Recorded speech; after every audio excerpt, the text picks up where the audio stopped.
The man arrived at the frozen Arctic. Every day after waking up, his first task is to clear the snow at a fixed location until the black soil beneath is exposed. Even a small white stone he carefully removes, just to make the black stand out in this pure white, because it is actually a huge SOS signal. He has been trapped in the Arctic for 3 years. Every day he repeats only 3 things. This second thing is to check if there's any catch in the traps he set. Due to the lack of bait, coming back empty-handed is common. But at this moment, a loud thud comes from another nearby trap. He rushes over, slowly pulling up the rope. It's an Arctic-specific char, catching prey. Ergard caught prey. Agar, but no joy appears on the man's face. He has eaten this kind of food for 3 whole years. After regaining strength, the alarm clock rings on time. He picks up the signal transmitter, climbs to the highest point nearby, continuously cranking the generator, sending signals to the outside world. Unfortunately, he has never received a response. It's currently polar day in the Arctic. He can only rely on the alarm to remind him of his routine. When it's time, he goes back to rest. Before returning, he never forgets to visit a companion. That's the only presence that gives him warmth. Day after day, the man repeats the same schedule. The next day, while checking the traps on the ice, he notices fish remain scattered around. He roughly understands the reason. After scanning the surroundings and confirming safety, he hurriedly runs back to the plane, remains tightly shut the door. The confined space makes him feel slightly reassured. Thankfully, the polar bear has left the camp area. But after resting for a while, he still risks climbing to the mountaintop, cranking the device to send signals, while staying alert to the sounds around. One wrong move, and he could end up in the bear's stomach. Today, there is still no response. Just as he was about to head back, the indicator light suddenly turned from red to green, meaning someone nearby received a distress signal. The man quickly increased his pace and started cranking the generator as the green light kept flashing. A helicopter appeared in the sky not far away. Hope was right in front of him. He swiftly pulled out a signal flare, and after pulling the trigger, waved it desperately while shouting. Looking at the helicopter getting closer and closer, he firmly believed he was finally saved. But never would he have imagined, just as the helicopter was about to land, a sudden gust of wind fiercely struck. The aircraft shook uncontrollably, eventually crashing into the snowy ground. The man stood frozen on the spot. Despair filled his eyes with tears. His mood plummeted once again. After calming down, he rushed towards the helicopter. When he dragged out the pilot had already lost signs of life. Luckily, the woman on the co-pilot's seat was still alive, but she had a long wound on her abdomen, though it didn't hit any vital organs. If not treated promptly, the man hastily rummaged through the cabin, fortunately finding a first aid kit. The supplies inside could only temporarily stitch up the wound. To fully treat her, they needed to go to a hospital. But this is the uninhabited Arctic. The woman remained unconscious. Seeing her heartbeat, the man breathed a slight sigh of relief. He continued searching for usable items in the wreckage. A powerful ice-breaking tool felt like a godsend. There was also a detailed map of the Arctic. The biggest surprise was a bucket of instant noodles. This was the most delicious food he'd eaten in a year. The carbohydrates made his body feel much better. Then, he wrote a distress message on the fuselage and dismantled the cabin door to use as a transport board, carefully securing the woman onto the metal plate, dragging her back to his campsite. Looking at the woman whose consciousness was fading, he gently held her hand, then raised his hand to demonstrate. Let her follow the action of clenching and releasing, trying to awaken her consciousness. The man feels deep guilt. If it weren't for her sending a distress signal, this couple wouldn't have been in that plane crash. But things have come to this. The woman can only rely on him now. He goes back to the helicopter again to search for supplies. This time he finds turns his head toward the gas and sees the male pilot half buried in the snow. He silently walks up, takes off the man's clothes, buries him not far away. A small way to ease the guilt in his heart. While searching, he joyfully discovers a lighter. The moment the flame ignites, a long-lost smile appears on his face. This means he no longer has to eat raw, cold food. He quickly tucks the lighter into his pocket. This is practically a luxury, as he prepares to continue searching. He accidentally finds a photo. Only then does he realize the woman and the pilot were married, and they had a newborn child. This makes him feel even guiltier, and strengthens his resolve. No matter what, he must bring the woman out of the Arctic alive. He studies the map to plan their route. At this moment, a trap outside makes a sound. A big fish is caught. This time, he smiles.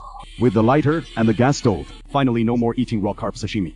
When he returns, he cooks a bowl of seafood ramen. After eating his fill and drinking enough stock of their supplies, prepares to set off for the research station. Before leaving, he leaves a distress message on the helicopter as well, in hopes someone passing by will see it. This journey will be extremely long.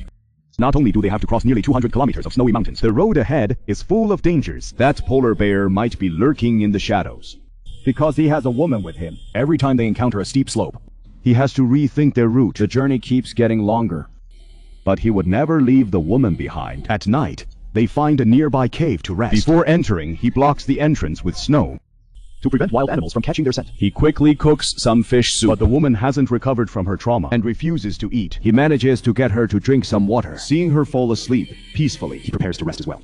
Suddenly, footsteps echo outside the cave. Something is prowling nearby. He grabs his iron spear. The next moment, the snow is violently shoved aside. It's that polar bear. It's been tailing them all along, waiting for the perfect moment to strike when they let their guard down. But the bear underestimated its own size. The narrow cave entrance makes it impossible to get in. The man isn't about to sit and wait for He death. lights a flare, knowing this beast has been stalking them for a while now. It won't give up easily. It'll stay by the entrance Until its prey is too weak to fight back. Rather than being trapped here, he decides to take the initiative and drive it away. The plan works like a charm. The polar bear flees not long after. The two narrowly escape disaster. After driving off the polar bear, the man stands frozen for a long time, Unable to shake off the terror. He knows the road ahead is still long, with even more dangers possibly waiting. soon a new challenge arises. A towering rock slope blocks their path. This slope isn't marked on the map he memorized. In the harsh Arctic environment, maps can hardly ever be precise. Now there are only two options: Climb over the steep slope. or take a detour around the other side of the snowy mountain. If they choose the latter, The distance will nearly triple. He tries to drag the sled up the slope, using all his strength, but making no progress. he almost gets pulled down himself. With no other choice, he decides to take a detour. He starts trekking around the great snowy mountain with the woman. The Arctic storm greatly increases the difficulty of moving forward due to prolonged exposure to the wind and snow. The woman's condition worsens day by day. Her fingers can't even clench into a fist. Drinking water becomes difficult. Large red rashes appear around her eyes. Blood seeps from the corner of her mouth. The wound infection has worsened. The man feels She might not make it to their destination. he places the family photo in her hand. Gently wiping away the blood at the corner of her mouth. Perhaps the rest of the journey Must be completed alone. A flower blooms in the snow on the ground. He ponders how to survive in such an environment. Suddenly, his foot slips, Falling into a cave. When he wakes up, his legs are tightly wedged in a rock crevice. He tries to break free. But the rock is stuck too tightly. A wave of frustration hits him. Why does misfortune always Fall upon him. Will he really die trapped in this dark place? But he quickly pulls himself together. More than half the journey is already behind him. Salvation is within reach. No matter what, he cannot give up here. Even if he dies, he must die on the He road. struggles fiercely to get free, Returning to the woman's side, intending to take her gloves, but finds her hands tightly clenched. turning his head, he sees Not only is the woman alive, her condition has miraculously improved. he can no longer hold back his emotions. At this moment, he decides, as long as he still has a breath left, he will never give up.